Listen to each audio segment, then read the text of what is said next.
each field informing the other. Do brains use nerve nets to interpret the world? Does the brain work by machine learning? The answer seems to be yes, and brains do it a whole lot better than computers. To be sure, computers dazzle with certain of their feats, not just playing chess, but learning other, more complex tasks. Generally speaking, though, AI computers are one-trick ponies, and even the simplest require lots of hardware with a concomitant need for lots of energy. In contrast, our little brains can do a multitude of tasks and use less energy than a nighttime reading light. Seen that way, computers are very bad brains, and a search is on to make them more brain-like. The key to machine learning, as imagined long ago by Hebb, is that a nerve net connected by fixed wiring cannot do very much. Key is that the synapses that connect the neurons of a nerve net, or the simulated neurons of a computer, are modifiable by experience.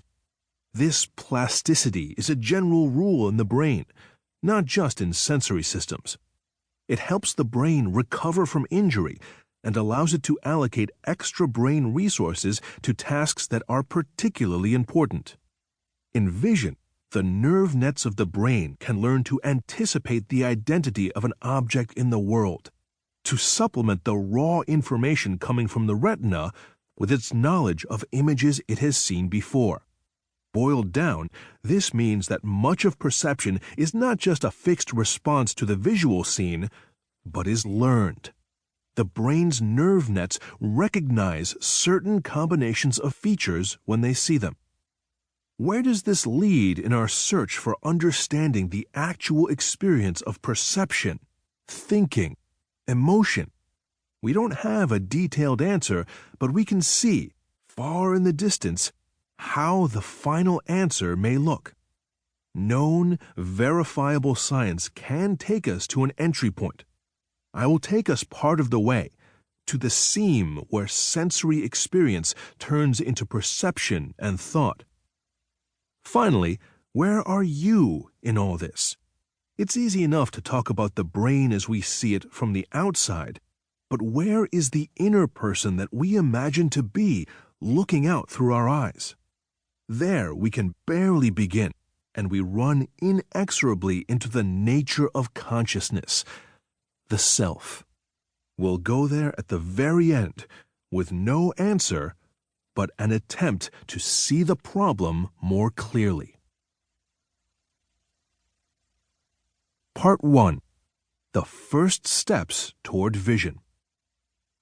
During the 1960s, a good teacher named Jacob Beck gave a college course titled simply Perception. The course met in a small auditorium tucked into a corner of Memorial Hall, a 19th century brownstone colossus erected as a memorial to Harvard's Civil War dead. The lecture hall's gradual slope accommodated perhaps 100 brown wooden desks, covered with a century's coats of yellowing varnish. A black chalkboard stretched the width of the front wall. High on the left wall were sparse windows. The room was otherwise lit by a few incandescent bulbs, turning the auditorium a soft yellow. 30 or 40 students were thinly scattered around the room. Beck was as straightforward a teacher as the name of his course would suggest. His manner was pleasant enough, but he was not particularly interested in charming students.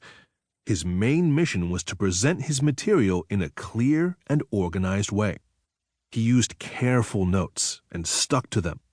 He spent the first few minutes of each lecture reviewing the main points covered in the previous one. Beck did not need showmanship. The material was fascinating in itself. To be sure, he taught us the basics. Pressure on the skin deforms a nerve ending, which sends a signal up the spinal cord to the brain.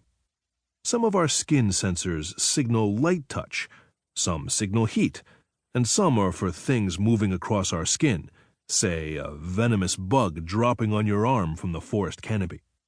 Facts like these were interesting in their own right. But the most wondrous thing of all